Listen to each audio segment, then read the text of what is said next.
1 Timotius.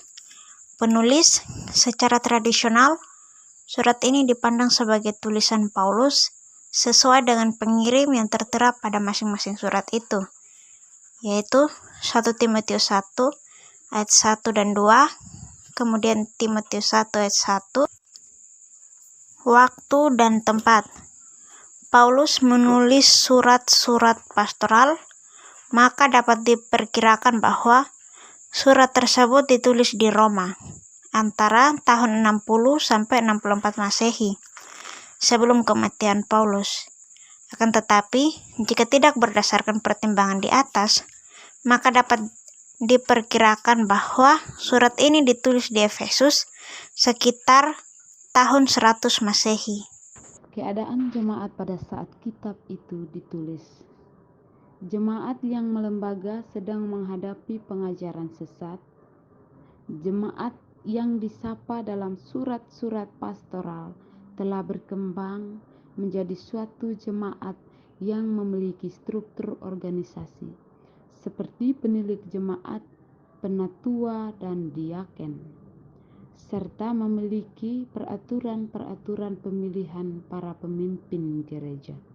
Itu tercatat dalam 1 Timotius 3 ayat 1-13.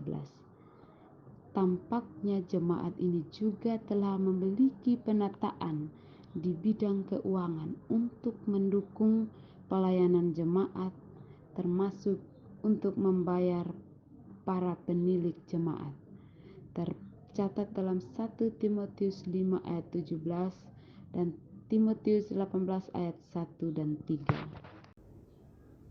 Pokok teologis kitab-kitab 1 Timotius. Yang pertama, Allah sebagai satu-satunya Tuhan atas alam semesta. Paulus menurut surat pastoral menantang para pengajar sesat itu dengan menekankan bahwa Allah adalah satu-satunya Allah yang esa. Itu merupakan pengakuan yang umum dalam lingkungan Israel, di mana umat menyatakan kedaulatan Allah atas seluruh alam semesta di tengah konteks yang bersifat politistik.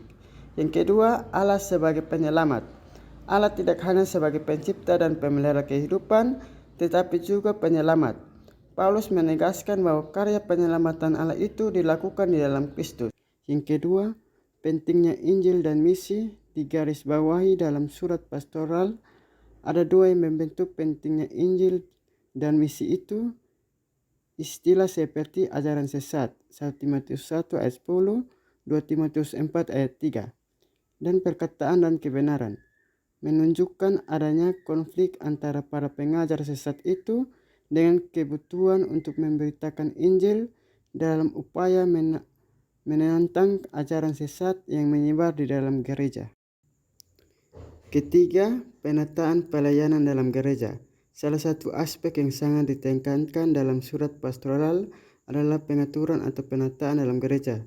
Penataan itu dibutuhkan dalam menghadapi pengajaran sesat yang menyebar dalam jemaat. Paulus menasihati Timotius untuk mengingatkan jemaat yang ia layani agar membangun suatu keteraturan baik di dalam gereja maupun dalam rumah tangga jemaat. Yang keempat, memberikan keteladanan dalam pelayanan.